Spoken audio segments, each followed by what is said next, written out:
Assalamualaikum warahmatullahi wabarakatuh. Pada kali ini saya akan menjelaskan mengenai penentuan struktur senyawa organik menggunakan spektroskopi sinar ultraviolet dan sinar tampak atau UV-Vis. Nah, di sini salah satu bagian yang bagus kita pelajari ketika belajar tentang kimia organik adalah kita harus bisa menentukan struktur senyawa organik tersebut. Apa tujuan dari kuliah penentuan struktur senyawa organik? Yaitu untuk memahami metode penentuan struktur senyawa organik menggunakan metode spektroskopi, di mana nanti harapannya kita mampu membaca dan menginterpretasi data spektrum UV, inframerah, dan NMR untuk molekul sederhana. Nah, pada bab kali ini saya akan menitik beratkan pada pembahasan menggunakan spektrum UV. Penentuan struktur senyawa organik, di sini kita berangkat dari molekul yang sudah kita pelajari dari kimia dasar ya. Seperti yang kita ketahui, molekul adalah kumpulan atom-atom yang di sini kita harus belajar bagaimanakah susunannya dalam ruang 3 dimensi dan ikatan kimia yang terjadi antar atom yang terjadi pada molekul tersebut. Lantas, bagaimanakah cara menentukan strukturnya? Semisal di sini saya ada dua contoh senyawa dari bahan alam. Misalnya di sini ada senyawa sitral, ada senyawa patril alkohol. Nah, ini kira-kira bisa dideteksi dengan apa senyawa tersebut? Nah, berikutnya adalah berbagai cara untuk deteksi molekul tadi. Pertama, jika kita ingin mengetahui kumpulan atom-atom dari molekul, kita perlu menganalisa di sana itu ada unsur apa saja. Nah, karena kita bicara tentang senyawa organik, jadi kita menganalisa unsur karbon, hidrogen, dan oksigen. Atau nanti ada nitrogen dan atom lainnya kalau dia heteroatom. Kemudian kita juga bisa belajar mengenai dengan spektrum massa. Dari spektrum massa kita mendapatkan berapakah berat molekul dari senyawa yang kita ingin menganalisa. Kemudian kita juga bisa memanfaatkan kristalografi dari sinar X, di mana kita bisa mengidentifikasi untuk senyawa dengan kristal tunggal. Kemudian, bagaimanakah susunan atom dalam molekul? Ini dapat diidentifikasi menggunakan NMR, di mana ini nanti kita bisa mendapatkan inti dari H1 dan C13 ini dan lingkungan kimianya bagaimana. Nah, ini bisa kita lihat dari NMR ini kita bisa memprediksi bagaimanakah struktur dari senyawa tersebut. Kemudian bisa juga dengan putaran optik bagaimanakah stereokimianya, apakah posisinya D atau R atau bagaimana. Nah, ini kita baca tentang stereokimianya. Lantas untuk ikatan kimia antar atom, kita dapat memprediksi gugus fungsinya menggunakan spektrum IR. Nanti kita tahu di sana itu ada gugus fungsi apa saja. Untuk berapakah panjang gelombang maksimumnya? Di sini kita memanfaatkan spektrum UV yang di sini kita akan mengetahui ikatan rangkap terkonjugasi yang menghasilkan transisi elektronik. Baik, saya kenalkan pertama tentang pengenalan spektroskopi. Apa itu spektroskopi senyawa organik? Yaitu studi interaksi molekul di mana adanya radiasi otomatik tersebut mengenai suatu materi. Radiasi ini bersifat gelombang atau partikel di mana akan menghasilkan foton ya dan memiliki kecepatan cahaya di mana energi sebanding dengan frekuensinya. Berikut adalah berbagai sinar yang kita ketahui, ada sinar X, ada ultraviolet, ada sinar tampak, ada inframerah, ada gelombang mikro, ada gelombang radio. Nah, di sini yang bagian sinar tampak ada panjang gelombang 400 hingga 750. Ada yang literatur mengatakan 400 hingga 800. Dari sinar X hingga gelombang radio, semakin ke arah kanan di sini, dia semakin besar nilai panjang gelombangnya. Tetapi untuk frekuensi dan energi berbanding terbalik. Jadi yang paling besar energinya adalah sinar X, ya. Nah, kalau kita amati dari adanya radiasi elektromagnetik ini kita bisa memanfaatkannya untuk kepentingan penentuan struktur. Pertama, dari sinar X nanti ada diffraksi, jadi sinarnya dipantulkan akan menghasilkan susunan atom-atom dalam molekul, ya. Kemudian untuk ultraviolet dan sinar tampak, di mana penyerapan sinar oleh elektron pi dalam ikatan akan menentukan bagian molekul yang mengandung ikatan lengkap atau konjugasi, sehingga kita bisa mendapatkan data panjang gelombang maksimum dari senyawa tersebut. Kemudian dari inframerah, sinar yang diserap untuk menggetarkan ikatan, adanya vibrasi ikatan dalam molekul tersebut. Dari sini, kita bisa memprediksi adanya gugus fungsi dalam molekul. Untuk gelombang radio, di sini sinar diserap untuk meresonansi energi magnetik inti atom. Di sini dimanfaatkan untuk instrumen NMR, Nuclear Magnetic Resonance, di mana akan mendapatkan unit struktur dari senyawa yang kita ingin identifikasi. Nah, misalkan saya punya senyawa seperti ini, bagaimanakah kalau kita identifikasi menggunakan spektroskopi UV akan mendapatkan spektra seperti ini, ya.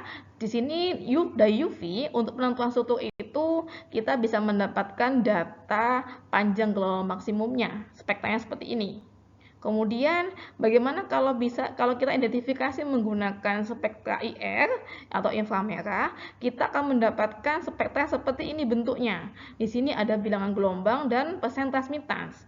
Nah, di sini kita dari bilangan gelombang ini kita bisa memprediksi vibrasi ikatan manakah yang menunjukkan adanya gugus fungsi yang khas dari senyawa tersebut. Kemudian kalau kita identifikasi dengan kristalografi atau sinar X, nah seperti ini bentuknya.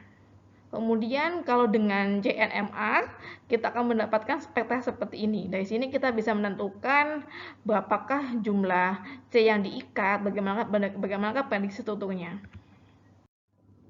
Nah, pada kali ini saya akan menitik beratkan pada pembahasan spektroskopi UV vis, sinar ultraviolet dan sinar tampak.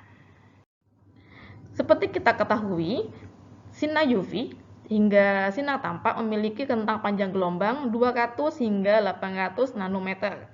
Nah, apa tujuan kita belajar spektroskopi UV vis ini? Yang pertama, kita bisa memahami tentang fenomena transisi elektronik.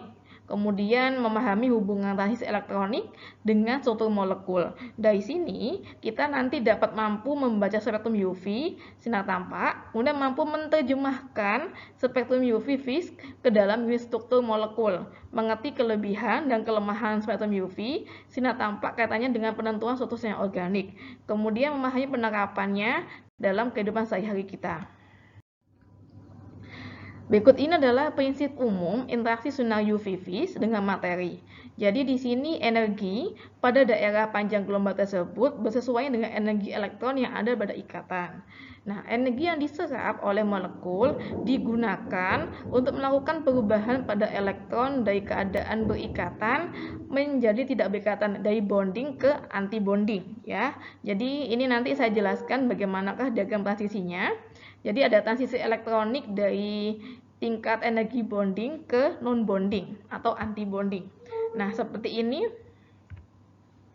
Di sini ada ikatan tunggal atau ikatan sigma di sini, ya. Ketika adanya radiasi, ini dia akan menjadi radikal. Nah, jika menjadi radikal seperti ini, dia penyerapannya kurang dari 200. Kemudian kalau ada ikatan rangkap atau tak jenuh, nah, ketika membentuk radikal seperti ini, dia masih menghasilkan satu ikatan sigma. Kemudian kalau rangkap seperti ini, jadi ini bentuknya yang seperti ini, jadi ada selang-seling di sini.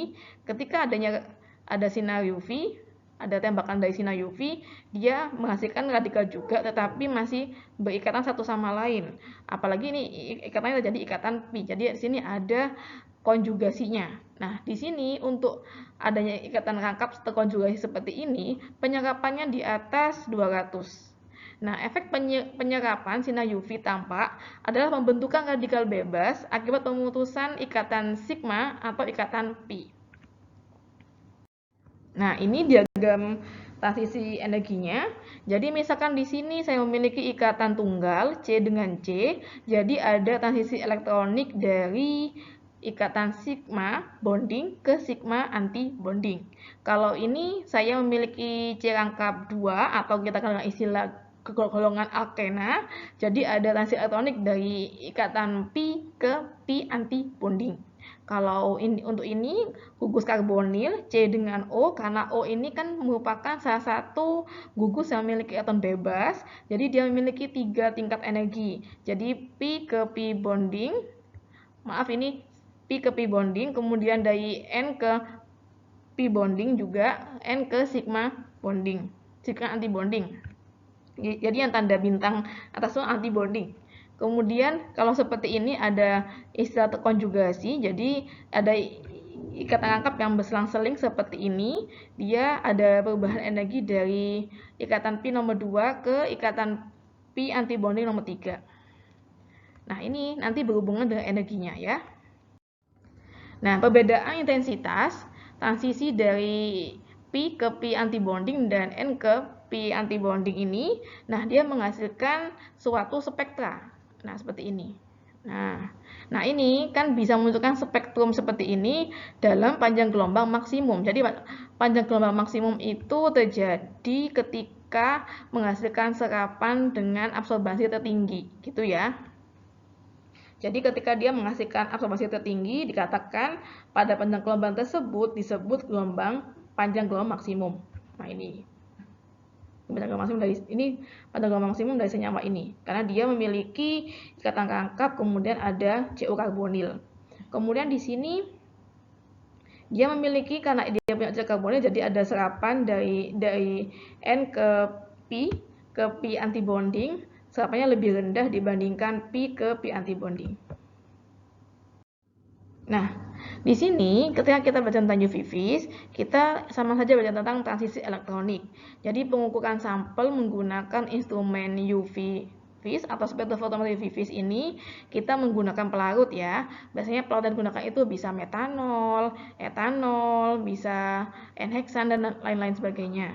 Nah, pengukurannya diusahakan tidak boleh menggunakan pelarut benzen ataupun toluen. Nah, ini contoh pengukuran ketika menggunakan spektrofotometer UV phase. Jadi bagian molekul yang menyebabkan adanya serapan UV phase disebut sebagai kromofor ya. Kromofor di sini jadi ketika ada sinar mengenai senyawa kita, kemudian dia menghasilkan spektrum seperti ini. Nah, ini jumlah spektrumnya ini tergantung apakah transisi elektronik terjadi pada senyawa tersebut. Apa itu kromofor? Kromofor adalah sistem yang dapat menyebabkan terjadinya absorpsi cahaya. Kromofor yang menyebabkan transisi dari sigma ke sigma bonding adalah sistem yang mempunyai elektron pada orbital sigma, pada ikatan tunggal ya. Nilai lambda max-nya sekitar 150. Kemudian kromofor yang menyebabkan transisi N ke sigma anti bonding adalah sistem yang punya elektron pada orbital sigma dan ada elektron bebasnya. Kemudian ada kromofor menyebabkan transisi ke pi ke pi anti bonding adalah sistem yang mempunyai elektron pada orbital pi alias pada senyawa yang memiliki ikatan rangkap.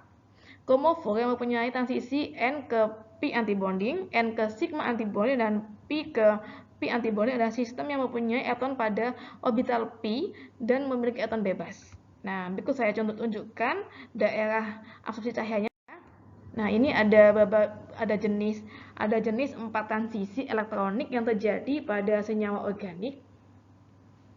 Jika transisinya terjadi dari sigma ke sigma anti bonding, dia absorpsinya kira-kira pada panjang gelombang 150. Kalau N ke sigma anti bonding kurang dari 200, pi ke pi anti bonding kurang dari 200 juga, tapi N ke pi anti bonding 300-an. Nah, untuk darah UV vakum terdapat di bawah 200, darah UV kuarsa pada 200 hingga 400. Nah, ini contohnya kalau transisi dari sigma ke sigma anti bonding, adanya ikatan rangkap seperti ini ya. Misalkan ikatan antara C dengan C, C dengan H.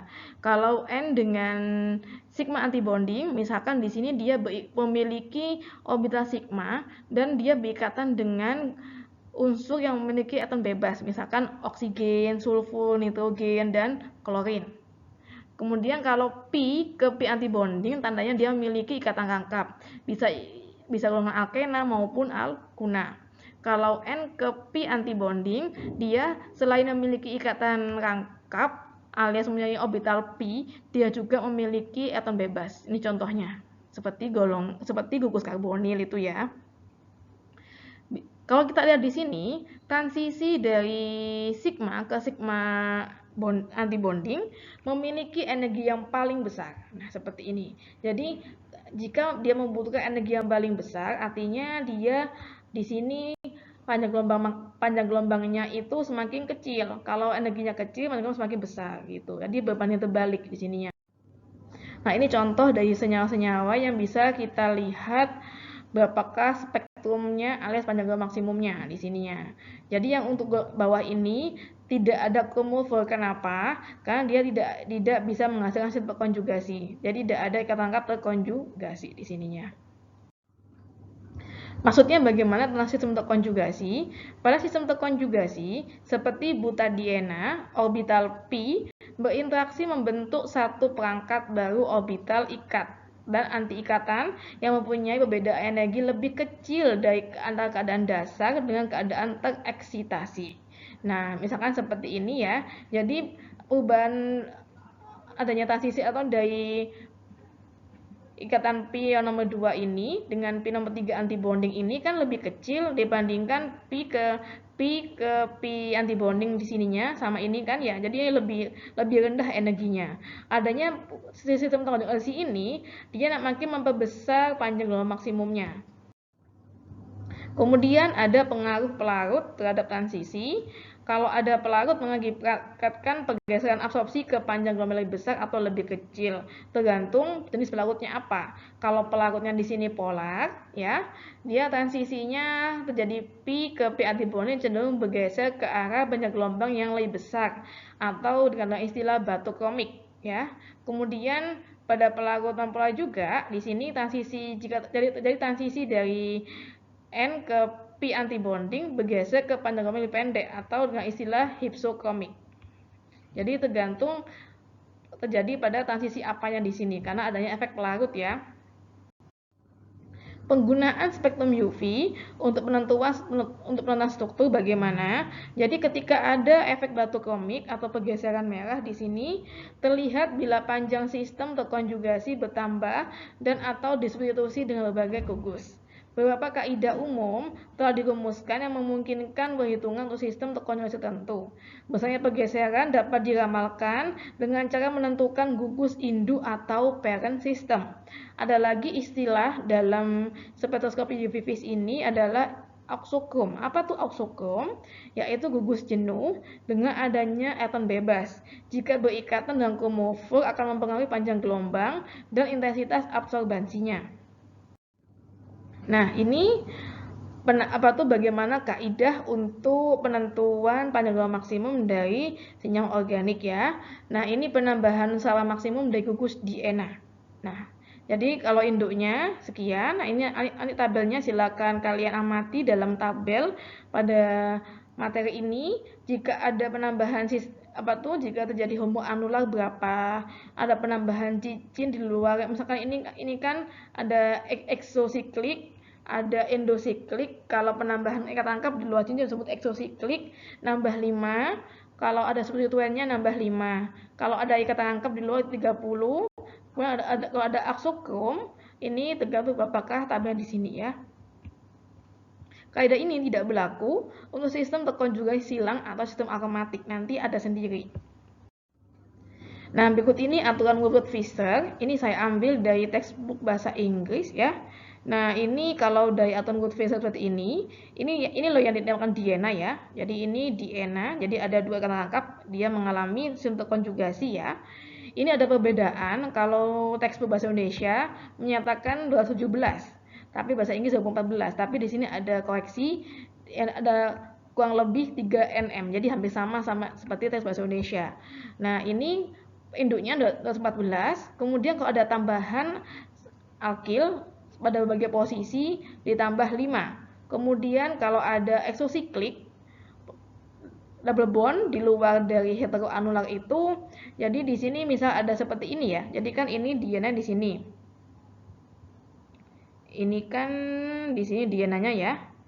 Ini kan sistem DNA di sini kan ya. Ini sebagai parent-nya kan ya.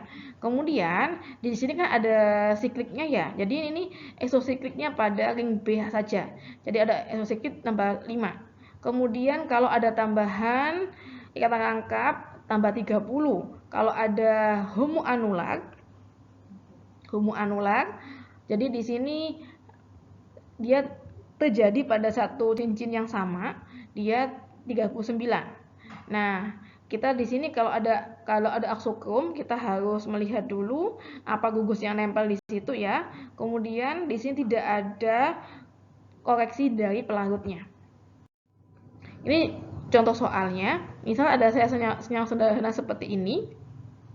Ini kalau kita amati, kita pertama harus menentukan apa tuh namanya, berapa sih jumlah substituen yang ada pada senyawa ini. Jadi saya hitung ya, 1 ya, kemudian ini 2, ini 3. Nah, loh Bu, mana induknya? Ini induknya, saya lihat induknya di sini ya, ini induknya di sini. Lah, ini adalah induknya. Nah, jadi induknya dihitung 217. Kemudian karena ini membentuk siklis di sini ya, jadi dinamakan DNA homoanular. Jadi ditambah 36. Kemudian ada substituen alkil, ada 3, jadi 3 dikali 5.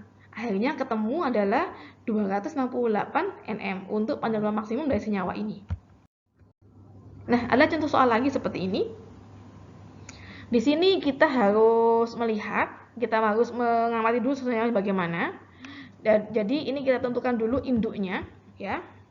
Induknya kita tentukan, ini adalah induknya sini. Ini induknya kita.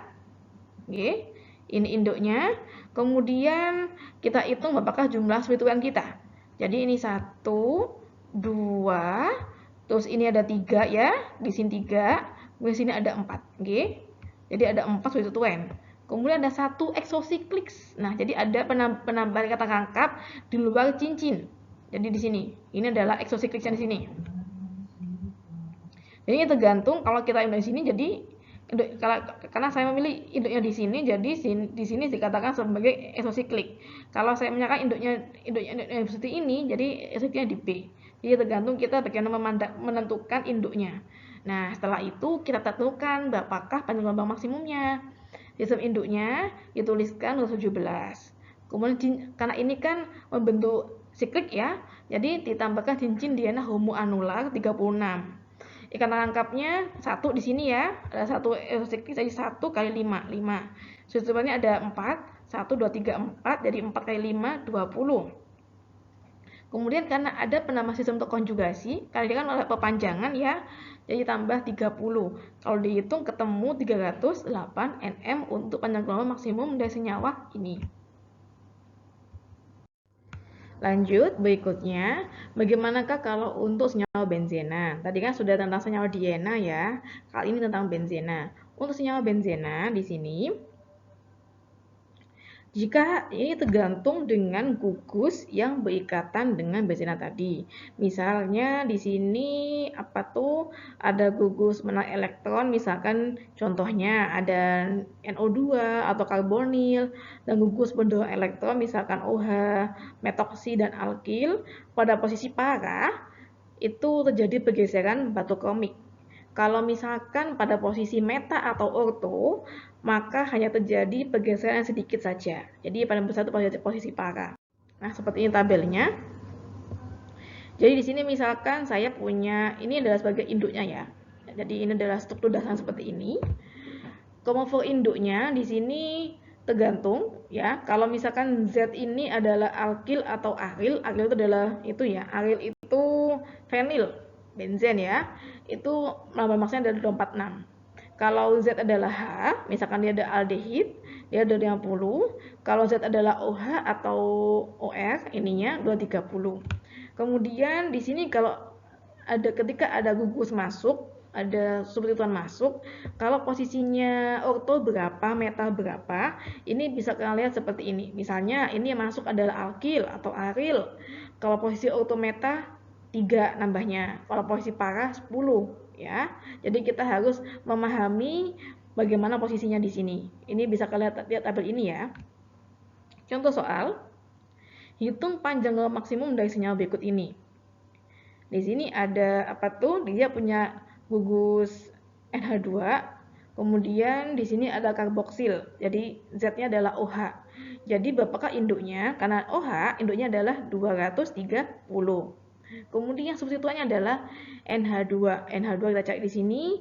Nah, kita amati dulu dia ini posisinya apa. Ternyata posisinya adalah para ya, posisi 14. Jadi nambahnya adalah 58. Oke. Lanjut kita jumlahkan. Ketemu 288 untuk panjang maksimum dari senyawa ini. Bagaimana kalau untuk aturan Wood-Fisher untuk karbonil tak jenuh? Jadi di sini ada ikat terangkap terkonjugasinya. Jadi di sini jadi tergantung di sininya ini apa tuh namanya? Dia itu gimana induknya. Kalau misalkan aldehid 207, kalau ester atau asam karboksilat 193. Jadi kita harus benar-benar melihat. Kemudian di sini kalau pada penambahan alkil pada posisi alfa, posisi beta itu beda. Kalau posisi alfa 10, posisi beta adalah 12. Kemudian kalau ada double bond pada posisi ini gamma dan theta berapa? 18 ya. Kemudian kalau ada konjugasinya tambah 30. Kalau dia berbentuk siklik homoanular, dia tambah 39. Kemudian ketika ada substitusi gugus, kita lihat dulu posisinya alfa, beta atau gamma atau theta, ini nilainya beda-beda di sini. Kemudian ada faktor koreksi pelarutnya. Kalau kita menggunakan pelarut kloroform, ada faktor koreksi 1. Kalau menggunakan dioksan 5, etil ester 7. Jadi tergantung kita pelarutnya apa. Kalau kita menggunakan pelarut aqueous adalah negatif 8. Jadi ini adalah posisinya. Jadi ini alfa, beta, gamma ya. Jadi kamu harus memahami ininya dulu ya. Contoh soalnya. Ada contoh soal, ada 4 senyawa seperti ini. Tentukan panjang gamal maksimum dari 4 senyawa ini. Di sini kita amati merupakan semua adalah senyawa karbonil. Oke, senyawa karbonil. Nah, kita amati posisinya dulu di sininya. Kita amati posisi ya ini di sini ya. Kalau kita nah ini.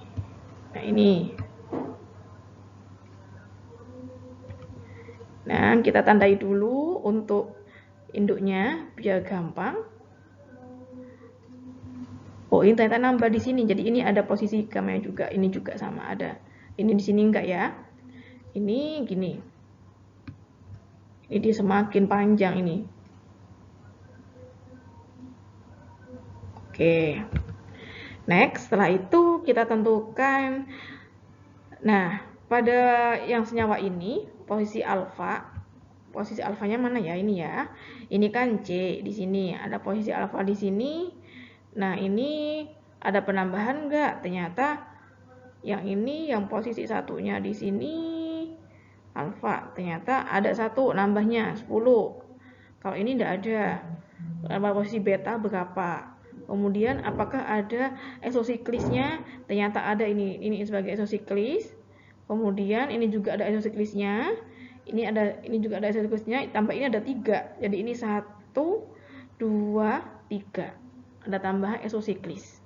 Kemudian ada ekstra konjugasi. Ini enggak ada ekstra konjugasi ya. Senyawa ke-1 ya enggak ada. Senyawa kedua enggak ada juga. Senyawa ketiga ada ekstra konjugasi. Yang senyawa keempat 2 kali ekstra konjugasi. Untuk homoanular yang senyawa 1 enggak ada. 2 enggak ada, 3 ada. Kemudian induknya adalah 215. Sama-sama 215 ya. Lalu kita jumlahkan semuanya. Nanti dibandingkan dengan hasil pengamatan di laboratorium. Apakah sama dengan perhitungan kita atau berbeda dengan prediksi perhitungannya.